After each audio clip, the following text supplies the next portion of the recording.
Un trosset de Galícia a Sants 3 Ràdio i un altre tros al blog Galicious, on es respira Galícia al 100%. Volem portar tota aquesta essència de la terra gallega en la conversa que tindrem avui aquí al Via 15 amb la creadora d'aquest blog, que ella és la Mònica Castelao. Què tal, Mònica? Hola, bona tarda. Gràcies per venir al Via 15. A vosaltres per convidar-me. Clar, tu has nascut a Catalunya, però de partida de naixement ets catalana, per dir-ho així, però, com ho diríem, la teva ànima, el teu esperit és gallec. T'he definit bé?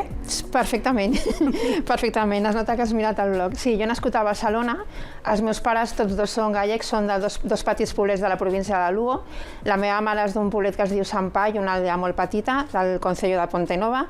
El meu pare és d'un poblet que es diu Mestre, que és el concello de Ribeira de Piquín, i jo, des que era petita, des que tenia un any, cada any he anat de vacances a Galícia, i sí, jo em sento de Barcelona, perquè he nascut a Barcelona, del paral·lel de tota la vida, però és veritat que porto sang gallega i em sento més gallega que catalana, potser, sí, sí. I vas tot sovint a Galícia? Sí, hi ha anys que vaig, intento almenys anar una vegada, encara que sigui l'estiu, unes setmanes.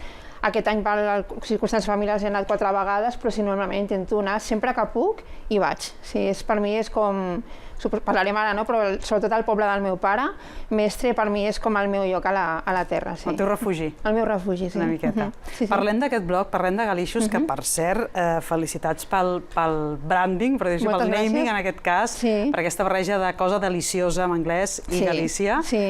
Què hi trobem allà? Què els hi pots explicar a la gent que ens està veient? T'explico una miqueta per entendre d'on va sortir. D'on surt això, sí? Això surt que jo no soc de Barcelona, però fa anys que visc a Sant Pol de Mar, i abans treballava a Barcelona i cada dia agafava el Rodalies. Ja sabeu el que és el Rodalies, el que es triga, les experiències. I cada dia explicava al Facebook el que em trobava al tren. I els meus amics em deien, tia, has d'obrir un blog i explicar tot el que et passa perquè és molt divertit. I m'agrada molt escriure i vaig pensar, vale, per què no obro un blog però no d'això, no? I vaig pensar, vale, què m'agrada? M'agrada molt Galícia. I després vaig pensar, cada any, fa molts anys, sempre hi ha algú del meu entorn que em diu, vaig de vacances uns dies a Galícia, què em recomanes per anar a veure? I sempre feia com mails quilomètrics, missatges i tal, i al final ara ja ho tinc fàcil.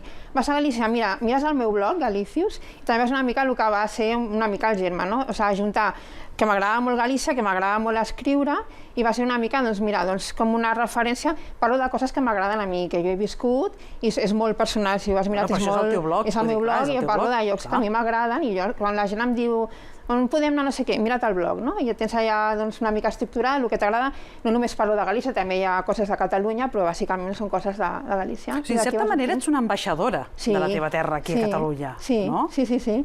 Sí que ho soc, i hi ha una mica... Aquí sempre soc la gallega, hi ha molta gent de fet que es pensa que he nascut a Galícia i no, i quan vaig allà soc la catalana, sí, soc una mica d'ambaixadora, sí. Tenim massa estereotips dels gallecs, els que estem aquí, els catalans? Bueno, jo per lo que he anat veient tenim el rotllo aquest de no se sap si pugen o baixen, que és una mica desconfiat. Si van o vienen, no? Si van o vienen. I després sí que tenim el tema que parlava abans, el tema de la morrinya. És que som gent, tot i que els que no hem nascut allà, que ens sentim gallecs, és com aquest sentiment de pertinença a la terra, que si no estàs allà és com que et falta alguna cosa. I jo crec que és una mica que tots els catalans sempre penseu això, i després el típic és, quan aquests que em pregunten per anar de vacances a Galícia és volem menjar marisc, que sembla que a Galícia només hi hagi marisc, i no, hi ha moltes més coses. Mira, d'això et volia parlar, Mònica, perquè et diré, bueno, Galícia, què? Pop, Albariño, Camino de Santiago... Ara vull que t'enfadis amb mi una mica i que em rebatis, Què més tenim a Galícia? Va, defensa la teva terra i en la pots vendre tranquil·lament. Sí, és que precisament és que has anat a donar el pop, que és el meu plat favorit, el vi, òbviament, que també tenim l'Albariño, el Ribeiro i tal, l'empanada, o sigui, Galícia és gastronomia, sí, també està molt bé. Penses, veritat? També hi ha carn, hi ha més coses. Galícia és gastronomia, però també és paisatge, és natura.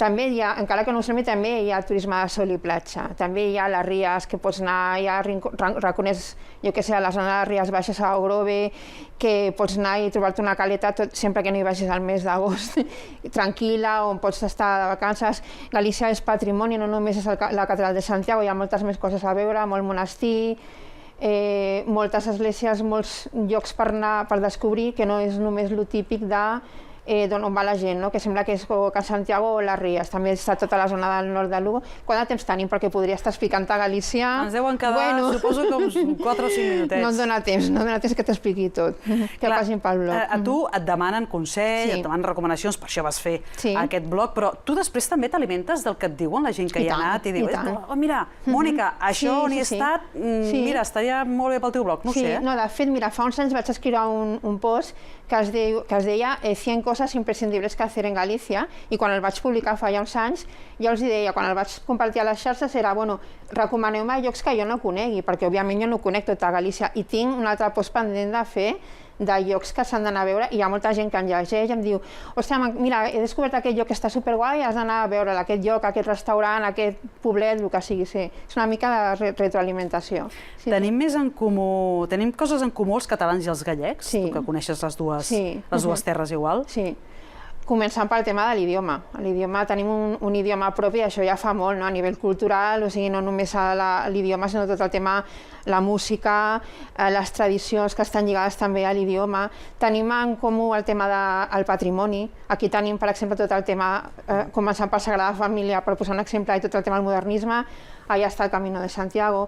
Tenim la gastronomia, també, o sigui que aquí no només hi ha pa amb tomàquet, òbviament hi ha moltes més coses, hi ha restaurants molt bons, igual que hi ha a Galícia. Sí que en tenim, sí. Clar, Mònica, tenim molta gent, molts gallecs i moltes gallegues aquí a la regió metropolitana, tenim milers de persones que són d'allà, però què passa amb els que són de segona o tercera generació, que eren els seus avis, els que vivien o eren a Galícia, què els hi recomanes perquè no perdin aquestes arrels? És que t'ho puc dir per amics, jo no tinc fills, però tinc amics que són ja de tercera generació i han heretat dels seus pares la mateixa aquesta enyorança per no estar allà. També han heredat d'anar cada any de vacances allà, estar allà de vacances, i els hi encanta, i no els hi treguis, ho sé per gent que conec, que els seus fills també, quan arriben les vacances, acaben l'escola i volen estar allà, si poden estar 2 mesos, estan 2 mesos. O sigui, després també, que he sentit que ho parlàveu, tot el tema dels centres, hi ha el Centre Gallego, que és el de la Rambla, i després hi ha altres associacions culturals, com parlava ara Mollet, està a Badalona, hi ha moltes més que també ajuden a mantenir viu aquesta cultura, aquestes tradicions. I després que també nosaltres les mantenim, les tradicions. I mai t'has plantejat, pel que sigui, doncs, escolta, fer un cop de cap i dic, me'n vaig cap allà? Sí. Sobretot, darrerament, per temes de salut i tal, sí que m'ho he plantejat. El meu somni sí que m'agradaria tenir una caseta allà de pedra, però no estar allà tot l'any, sinó fer una miqueta a Galícia i una miqueta a Sant Pol, que és on estic ara, però sí, tant. A mi m'encantaria jubilar-me a Galícia, sí. És que quan arribo al meu poble se'm canvia la cara totalment. O sigui, sí, s'està molt bé allà. És una cosa que tens allò, has de fer-li el xec. Sí, és el xec més gran que tinc ara mateix, és un dels més grans, quan pugui. Tot arribarà, tot arribarà. Mònica Castellau, moltíssimes gràcies per haver vingut al Via 15, enhorabona per aquest blog, Galicius, que tens, i gràcies per contagiar-nos aquesta energia gallega que portes a sobre. Que vagi molt bé, fins la propera. Gràcies per convidar-me. Adéu, molt bona tarda. Gràcies.